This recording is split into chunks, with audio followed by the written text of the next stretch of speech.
Brasil em Debate, que começa agora pela TV e Rádio Câmara, vai discutir o polêmico tema da regulamentação da atividade dos lobistas. Presença constante na vida parlamentar e menos visível, mas também presente nas atividades do Poder Executivo e da Justiça, o lobista é visto tanto como legítimo defensor de interesses da sociedade, quanto como uma ameaça à democracia. Recentemente, a Casa Civil da Presidência da República revelou a intenção de retomar esse debate. Para discutir esse tema, nós estamos recebendo aqui hoje os deputados Carlos Zaratini, do PT de São Paulo, autor de um projeto sobre a regulamentação do lobby, e Chico Alencar, do PSOL do Rio de Janeiro. Eu queria começar perguntando ao deputado Carlos Zaratini, para que regulamentar a atividade do lobby?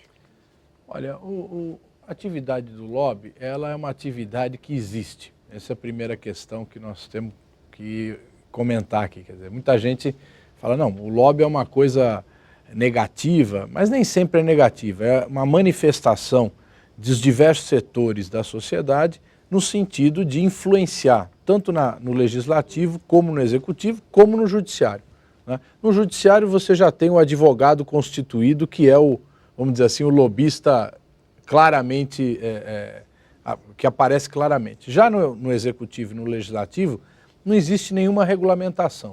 O que nós queremos com esse projeto é exatamente dar transparência a essa atividade, é fazer com que haja identificação da atividade do lobista para que a sociedade tenha conhecimento tanto do comportamento do agente público, seja o deputado, o senador ou algum membro do Poder Executivo, como daquela atividade do lobista.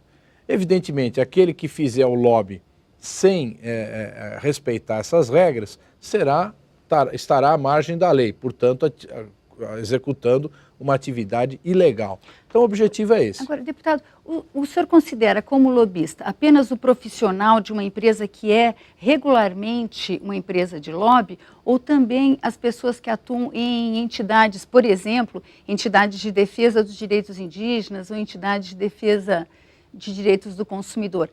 O lobby é geral?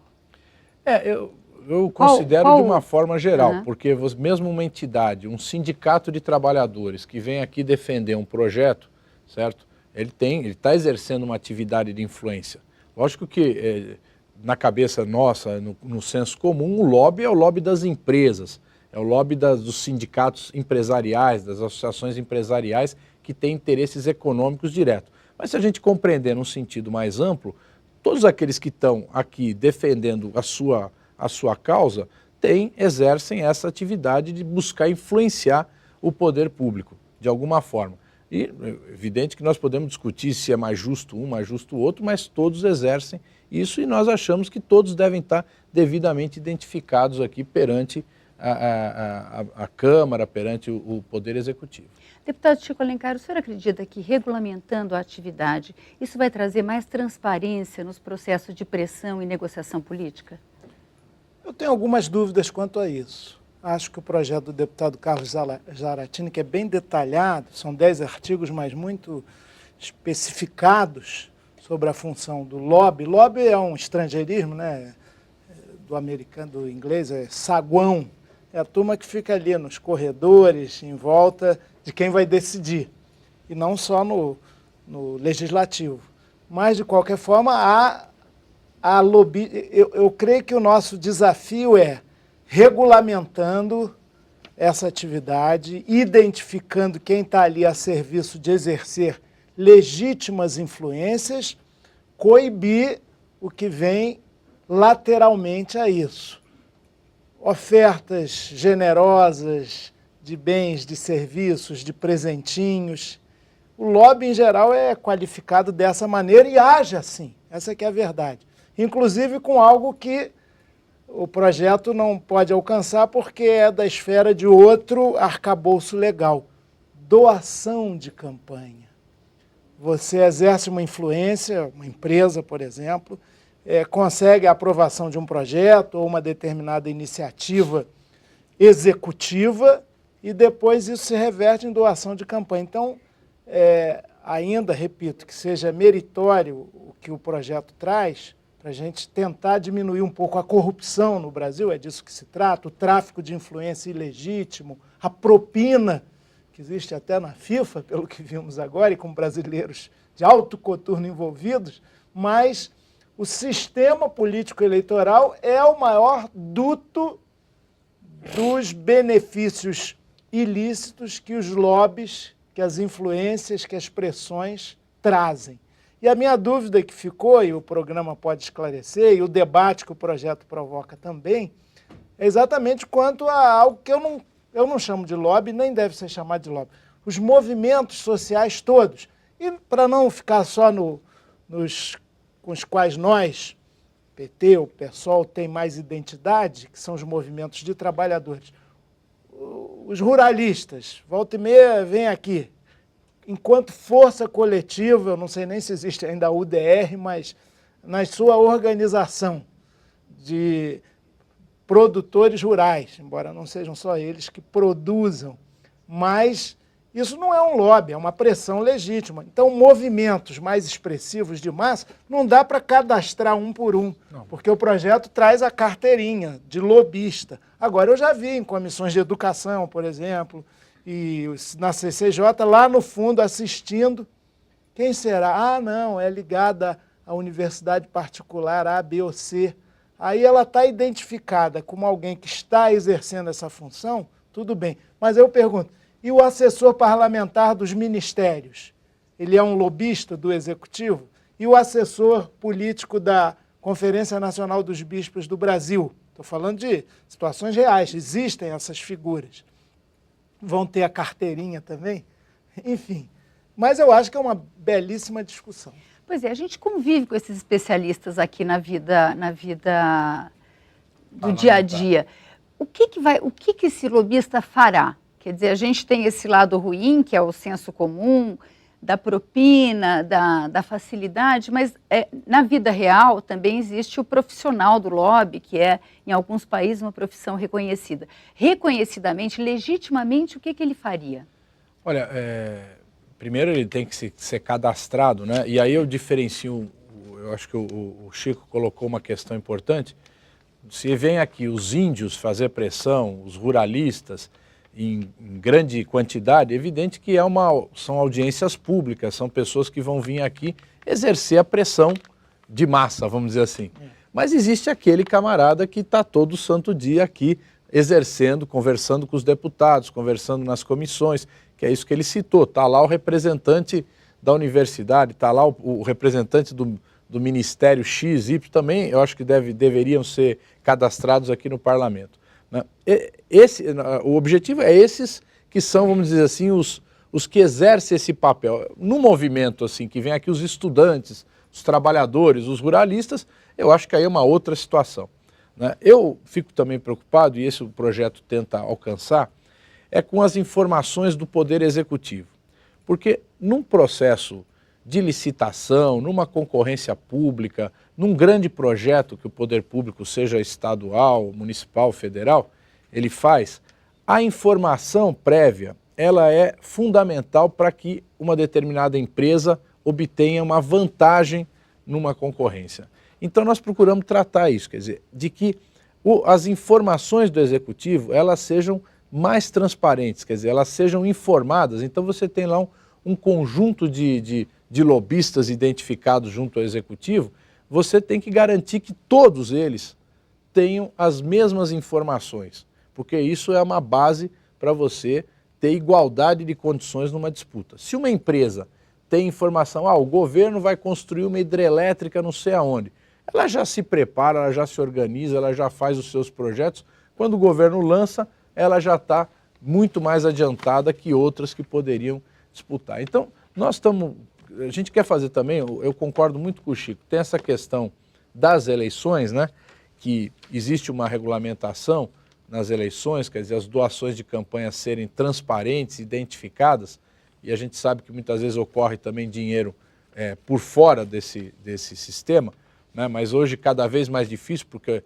nós também estamos vendo que foi feita a lei da lavagem do dinheiro, né, que é uma lei importante porque identifica todos os saques de dinheiro, então o dinheiro vivo ele é mais difícil de ser gerado, vamos dizer assim.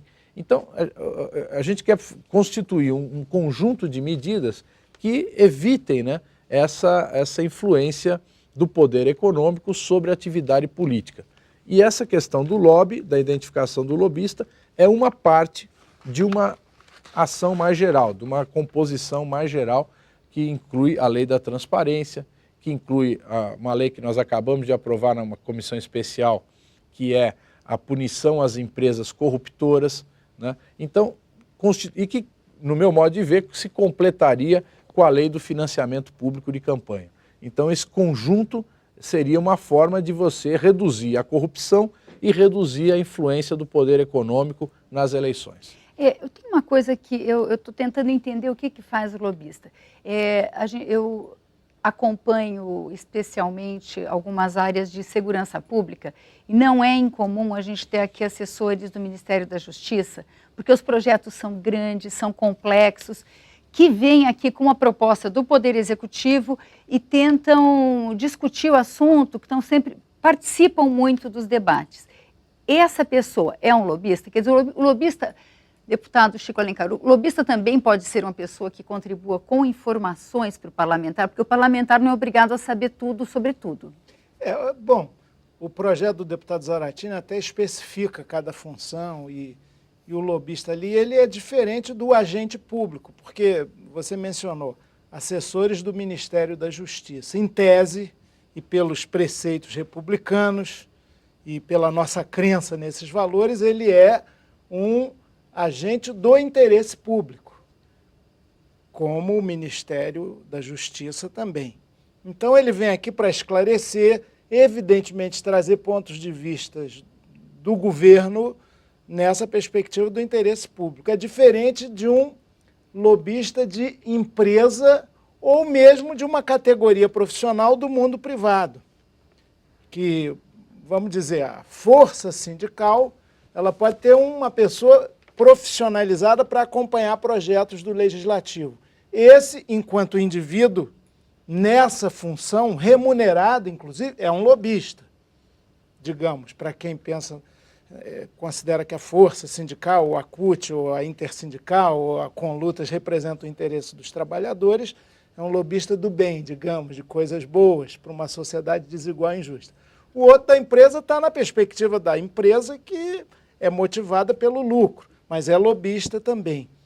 Eu não entendo que um agente público do executivo, como do judiciário, que venha dialogar e trazer informações e trazer até a visão de governo do executivo, ou eventualmente do judiciário, para o legislativo, seja propriamente um lobista. Ele pode até ter a identificação sempre, o assessor parlamentar do Ministério da Justiça. Agora, não como lobby, porque o projeto do deputado Zaratini, inclusive, tem algo curioso que eu queria esclarecer com ele.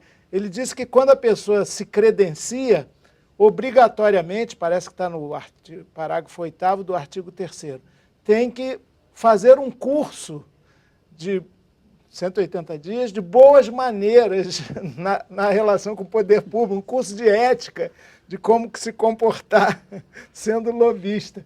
Eu não sei quem dará esse curso, o projeto não especifica, e se isso tem eficácia. Eu louvo de novo a boa intenção, é reeducar essa gente para que não faça o que fazem. Porque mais do que ir nas comissões, ir nas audiências públicas, acompanhar uma votação em plenário, batem na porta dos gabinetes. E aí, de maneira direta, para os que já são qualificados como sensíveis a essa conversa sonante, ou de maneira sutil, fazem lá o seu lobby também. Aí é que mora o perigo que, infelizmente, nem o projeto, com os seus méritos, vai coibir, né? Embora ele estabeleça, reitere as punições. Tem até lá o presentinho, que é uma coisa também imprecisa, sempre será, fala assim, presentes, ofertas que possam influenciar no justo equilíbrio sobre a decisão a ser tomada. Às vezes uma garrafinha de vinho que não é tão cara, deixa o camarada Sem o equilíbrio. Sem equilíbrio. Bom, a gente volta daqui a pouquinho. Nós vamos fazer um breve intervalo e o Brasil em Debate volta daqui a pouco. Obrigada.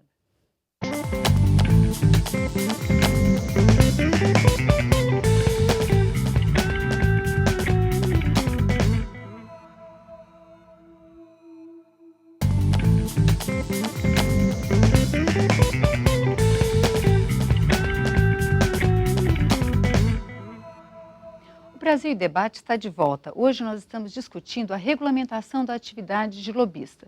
Nossos convidados são os deputados Chico Alencar, do PSOL do Rio de Janeiro, e Carlos Zaratini, do PT de São Paulo, que tem um projeto sobre a regulamentação do lobby. Deputado, quem é que pode ser lobista? Eu pergunto por quê. Nós temos, às vezes, pessoas que saem de cargos públicos e imediatamente começam a trabalhar a favor de determinados interesses, trabalhar com entidades, sejam patronais, sejam de empregados, mas que essas pessoas têm uma influência, seja moral, seja de informações, muito grande. Essas pessoas teriam que ter uma quarentena ou elas podem imediatamente começar a trabalhar como lobistas?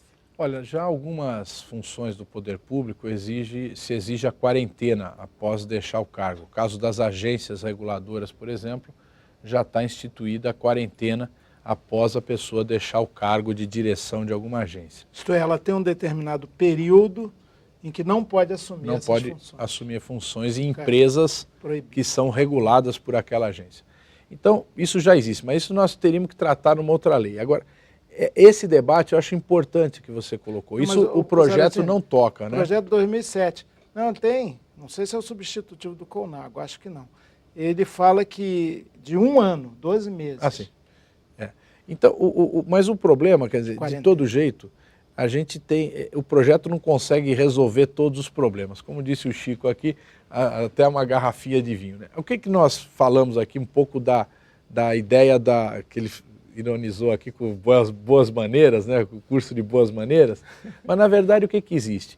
Existe, tanto da parte do poder público, tem que ser demonstrado, especificado o que pode e o que não pode, né? Isso é bom deixar claro. No projeto de combate às empresas corruptoras, por exemplo, nós instituímos que as empresas que tiverem programas de compliance, né, que é programas que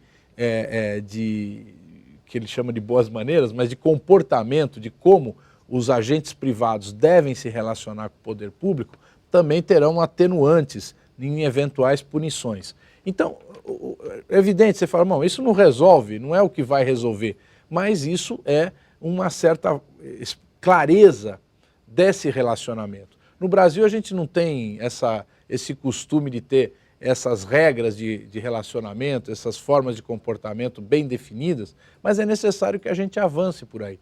É necessário que fique claro que determinados tipos de comportamento não induzem a uma boa prática. Quer dizer, nada impede que um lobista seja amigo de um deputado. Então é amigo e tal, mas à medida que aquela amizade se transforma na busca de um favorecimento para a empresa dele, então a gente vê que isso muda de caráter, né? Então eu acho que a gente tem que deixar claro isso, temos que estabelecer esses padrões, né? O Brasil, o poder público, vamos dizer assim, durante toda a sua história foi muito esculhambado, vamos dizer a palavra, quer dizer, feito de qualquer jeito, e estamos na hora que temos que ter certas regras para que as coisas funcionem de uma forma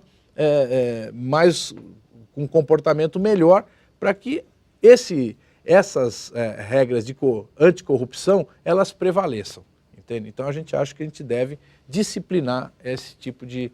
E não só no legislativo, porque é muito criticado o legislativo, mas essa atividade do lobby ela é muito mais importante, muito mais forte junto ao executivo. E o executivo é onde se tomam as grandes decisões. Nós aqui votamos leis e tal, mas o dia a dia da administração pública é o executivo. E é o executivo que tem que ser, evidentemente, mais organizado e a atividade do lobby melhor identificada. Deputado Chico Alencar, o senhor é um crítico do nosso sistema eleitoral, deixa bem claro que as pessoas são eleitas por determinados interesses. Nesse sentido, em que medida o lobby ainda tem alguma força? Quer dizer, o deputado chega aqui já eleito por uma determinada força social, que já determinado a votar num determinado sentido, segundo o senhor diz. E que medida o lobby vai poder influenciar nisso? Só para esclarecer, é legítimo, é natural e é democrático que cada parlamentar e partido político ao qual pertence defenda interesses, tenha uma visão de sociedade, tenha um projeto. Então, todos nós, sem exceção, aqui na Câmara dos Deputados são 513, temos, o ideal seria que, de acordo com o partido político, né, interesses a defender. Não são 513 interesses distintos, mas interesses de segmentos, de setores mais voltados para o capital, mais voltados para o trabalho. Você pode fazer divisões mais amplas, regionais, digamos, dos interesses que todos, sem exceção, inclusive o deputado Zaratini e eu, defendemos aqui. E isso é a diversidade democrática e é legítimo, por isso somos chamados de representantes da população. O problema é que, como já dissemos tantas vezes, e como já há projetos tentando mudar isso, mas que não caminham, o sistema eleitoral brasileiro, ele torna desiguais esses defensores de interesses, ou seja, ele não viabiliza que as maiorias sociais sejam necessariamente representadas com seu devido peso. Um exemplo, há uma pauta específica das mulheres numa sociedade historicamente patriarcal e machista. As mulheres são mais da metade da população brasileira, que sofrem, portanto, secularmente essas discriminações. Já tiveram grandes conquistas. Nós, machinhos da espécie, aprendemos com elas sempre, com sua luta. Entretanto, elas não chegam a 13% no Parlamento Nacional. Hoje, século XXI. Isso é só um exemplo bem compreensível. Agora, o problema do lobby é que, e aí eu continuo achando que, mesmo que consigamos credenciar e identificar os lobistas como tais, e a sua função ser controlada para evitar a propina, a corrupção, ela, no sistema eleitoral, vai continuar. O deputado Zaratini me falou bem. Se você não tem um sistema eleitoral com financiamento exclusivamente público e austero de campanhas, vai se gastar menos do que hoje, inclusive de dinheiro público, você não consegue fazer com que um projeto como esse, virando lei, tenha a eficácia necessária. Ele pode ser um elemento a mais, mas fica incompleto, porque o grande pulo do gato é isso. Eu estou aqui influenciando, zelando pelos interesses, se você agir de acordo com esses interesses, eu te beneficio na campanha que vem. Então, é um círculo. É um círculo vicioso, viciado e nada virtuoso. E a democracia brasileira, ela cada vez se parece mais com a americana, né? Onde o poder econômico, ele, na verdade, faz uma seleção política, né? Através da contribuição de campanha. Então, é uma coisa que distorce a representação do parlamento. Se você for ver nos Estados Unidos, um dos lobbies mais fortes é da indústria armamentista, né? E a população americana tem uma opinião... Do cigarro, né? Do cigarro, não sei se do cigarro lá é forte, mas a indústria armamentista é fortíssima e a opinião do povo americano é contrária à participação nas guerras, né? Obama foi eleito com essa bandeira, né? Demorou até para se retirar do Afeganistão, mas então você vê que perdeu uma eleição no Senado, uma votação no Senado agora, sobre maior controle das armas. Exato. Perdeu agora, semana retrasada. Então, essas questões nós temos que ver que você distorce a representação, quer dizer, o parlamento deixa de estar representando efetivamente os interesses e a opinião da população. Então esse jogo, essa influência do poder econômico que começa, e aí tem essa relação, eu concordo com o Chico, entre a atividade parlamentar e o financiamento de campanha, ainda que às vezes você seja obrigado a votar, quer dizer, nós temos o dever de votar em questões em que nós nem temos algum lado claro, né? Eu vou dar um exemplo aqui, por exemplo. Outro dia, na Comissão de Minas e Energia, uma lei que regulamentava o bujão de gás. Então tem uma disputa entre aqueles que vendem gás organizadamente, cumprindo uma legislação, e aqueles que não cumprem. Então era uma lei para... Eu não conheço nenhum dos dois lados, mas eu tive que me posicionar nessa questão. E todos nós aqui temos que nos posicionar em questões que às vezes não temos nenhuma relação nem com um interesse, nem com outro interesse que está em disputa, né? E isso existe também um posicionamento frio que não tem a ver com campanha. Quer dizer, eu não conheço ninguém dessa área, continuamos não conhecendo, mas você tem que se posicionar. E aí, muitas vezes, a atividade do lobby pode exercer um papel positivo, que é esclarecer, olha, a opinião nossa aqui é que esse projeto tem tais e tais efeitos. O outro lado pode falar, não, mas também tem esses efeitos. E você opina de acordo com aquilo que você considera o melhor para a população ou aquilo que é o seu ponto de vista, né? O projeto está tramitando desde 2007, esse de regulamentação, credenciamento e identificação de lobistas. A indagação que faço, porque eu não tenho acompanhado para e passo ele, já está aí 6 anos. Há lobby dos lobistas contra o projeto que regulamenta o lobby? Olha, tem uma parte, Chico, tem uma parte dos lobistas aqui de Brasília, são os lobistas organizados aí em alguns escritórios que prestam assessoria às empresas, que são totalmente favoráveis, porque a função deles, a categoria deles, vamos dizer assim, é reconhecida no projeto. Existem interesses empresariais e representantes de empresa que já me falaram que acham um absurdo ter que andar de crachá, né? Então acham um absurdo. Agora, eu diria que existe uma outra coisa, que é aquela, vamos dizer assim, uma certa má vontade ou uma falta de vontade em organizar essa coisa. Então o projeto fica lá parado, entende? Nas comissões, né? E isso é muito ruim, porque não se abre o debate efetivamente. Agora, né? vai andar, deputado? Agora, o deputado César Colnago, que é o relator atual do projeto na CCJ, apresentou um voto, né, e vai a debate, eu acredito que vai a debate. O presidente da CCJ, Décio Lima, me procurou dizendo que vai colocar em votação o mais breve possível, aí, de acordo com a pauta da CCJ. Bom, então vamos esperar a continuidade desse debate. Eu agradeço a presença dos deputados. O Brasil em Debate termina aqui. Eu sou Vânia Alves e esperamos todos vocês nos nossos próximos programas.